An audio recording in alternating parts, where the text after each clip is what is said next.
Hello and welcome to Life of a Puppy. My name is Andrea and I am the owner of Matkovich Family Pups, where we breed golden retrievers, golden doodles, and Labradoodles. And right now I'm sitting in my kitchen on the floor with some Labradoodle puppies who just finished eating their food. Aren't they cute? There's probably a short out there showing them really just mowing down. They like to climb in that food and really dig in their nose, and they're really loving the food. Today we softened it a lot so it kind of looked like this, and so they can really get in there and make a mess. And then with their bellies full, look at that, this one has food in its coat. They make such a huge mess. So then Mama will come up in a little bit and she'll clean them up after they've had a little bit of a nap, and they'll dry out, and then we'll get them on a clean mat for the night. And Mama will feed them, and then Mama will get separated for the night so they're nice and hungry for the morning. So they're 3.5 weeks old, and we have started with the weaning process. We do it real slowly. As soon as they are interested in eating food, we start weaning. But we have found that we are super successful when we just do a little bit of change every day. That way Mama's milk really drops off slowly, and the puppies are able to increase the amount of food and water or formula that we're using a little bit at a time, and it's not a big fast change.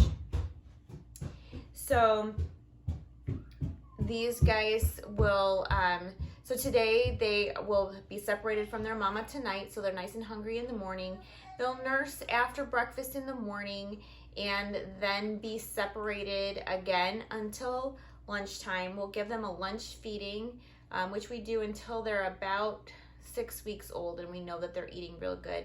After lunch, they'll get nursed, and then they'll be separated again until dinner time. At dinner time, they will nurse, and then before bed, they will nurse before being separated. In the next couple of days, then we'll remove that lunchtime nursing, and then we will be removing the evening nursing.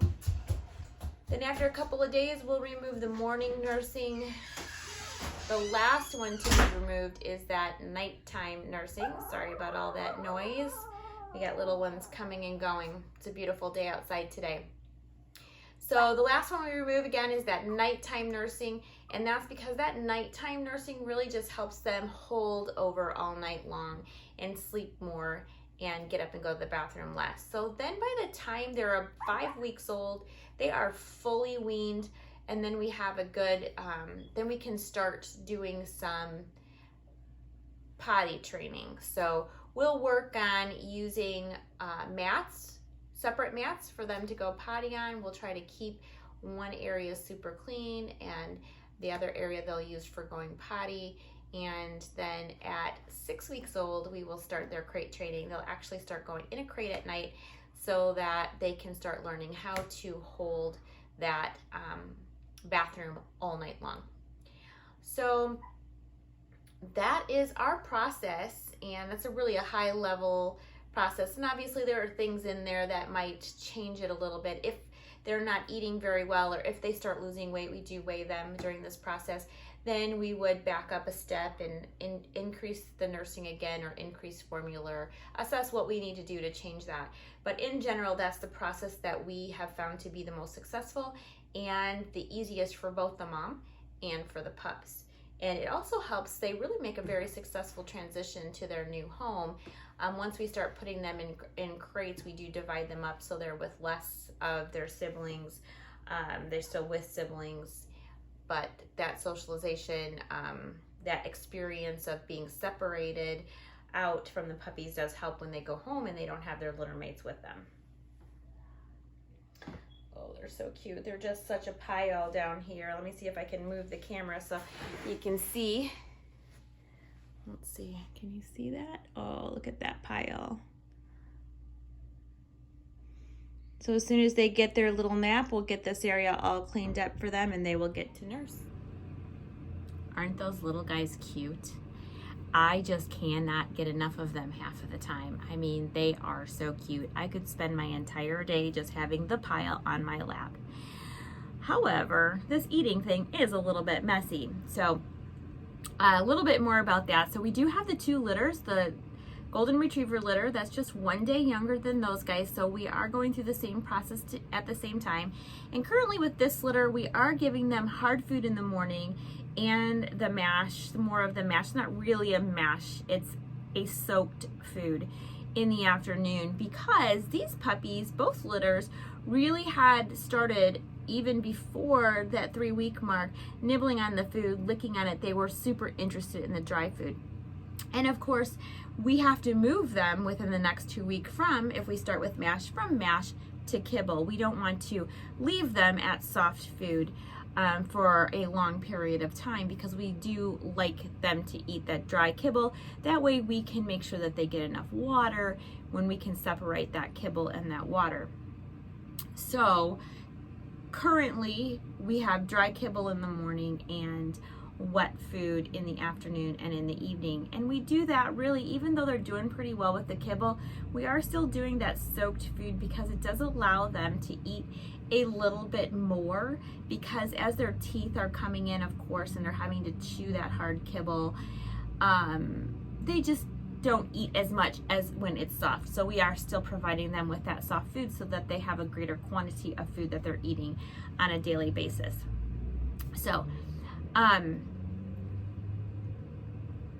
when our mamas give birth, we feed them inside of their pen with the puppies.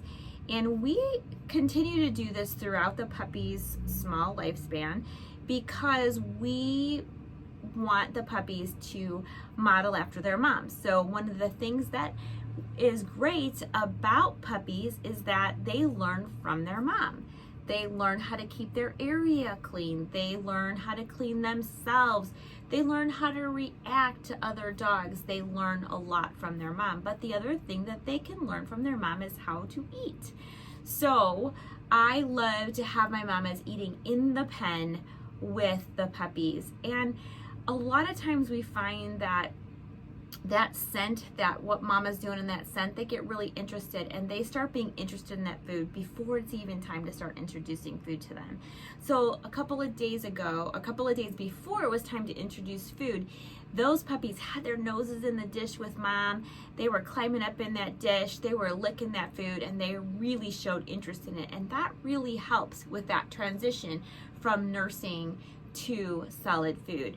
We find that when we don't do that, when in the past when we hadn't done that, it could be many days before we even saw the puppies being interested in eating the food. They didn't know what to do with it. So by having mom eat inside their whelping boxes, inside the boxes that they are living in, they're contained in, they get to see mom eat, they get to smell the food, they get to experience that, and it does help transition them from fully nursing to fully eating dry dog food. So that is something that we do that I don't know if anybody else does that, but that is something that we do. We also feed our mama dogs a tiny, depending on what food we're using, we do change our food from time to time to make sure that our what we're giving our dogs is working, is got plenty of energy for them, flavors that they like, but also because sometimes we can't get dog food, so we like to have them be accustomed to different foods, so that in a pinch, if we have to change foods on them, then it's a food that they're already accustomed to. That being said, when they are nursing, we try to give them something that is small enough for the puppies. So typically your all ages dog food, it has bigger kibble, because our dogs are a larger breed dog, the kibble is a little bit bigger. And so we will switch to a puppy food, which the only difference with that puppy food really is that the kibble is tinier. And that way, when their puppies are ready to eat it, it's just this little tiny kibble, and they are able to get that in their mouths and chew it up without too much problem. So we also do accommodate the puppies by giving our mama dog something that is easy for them to transition to. The puppy food has a high quality, high amount of protein and energy in it that helps as mamas are nursing and making milk, and their bodies are needing to bounce back from having to carry those puppies for those 9 weeks and then through, the delivery process.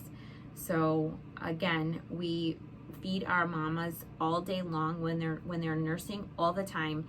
They have continuous food, so that allows the puppies to really get used to and see that example of eating and drinking. We do not, however, keep water in there. The big concern with keeping water in there would be that a puppy could get in the water and it could drown. I'm not sure how realistic that is, but that's my fear, that a puppy will fall asleep in the water dish or climb in the water dish and not be able to get out and it will drown. So we do put the water outside of the whelping box where they can hear it, see it, smell it through the box, but they cannot access the water until they're large enough where they start walking and they can stand up at the water dish and drink. And even then, we keep very little water in that dish just so that they can get used to drinking it. But until they're about 5 or 6 weeks old, we do not keep water in their pen with them all the time unless they're supervised.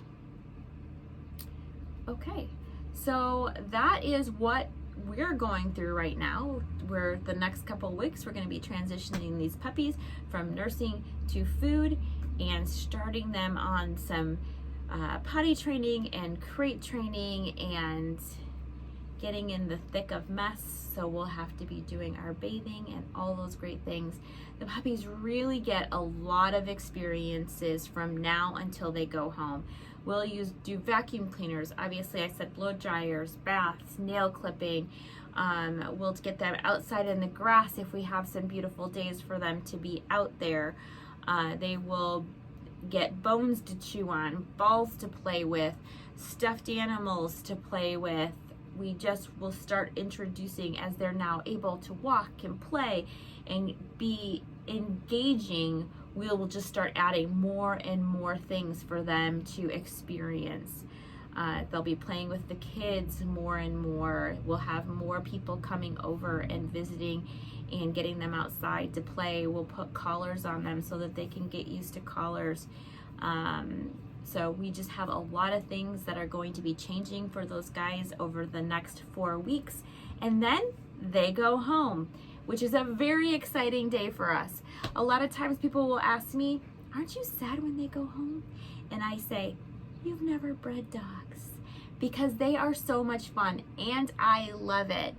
But when it's time for them to go on and you've found that perfect family for them, it is a joy to see them move on to their family and to have a little bit of a break. Because if you've ever trained one puppy, imagine we have 14. So love our puppies, but also love sending them on their way for their new life, for their new experiences with their forever family. If you like this content and you are wanting to follow us more, please like this video, subscribe to the channel, hit the notification button so that you don't miss any uploads, and we will see you Monday, where we are continuing in our breed selection discussion. We will be moving from how to select a breed to, okay, we've selected our breed, what's next? Look forward to Monday night. We'll see you then. Bye now.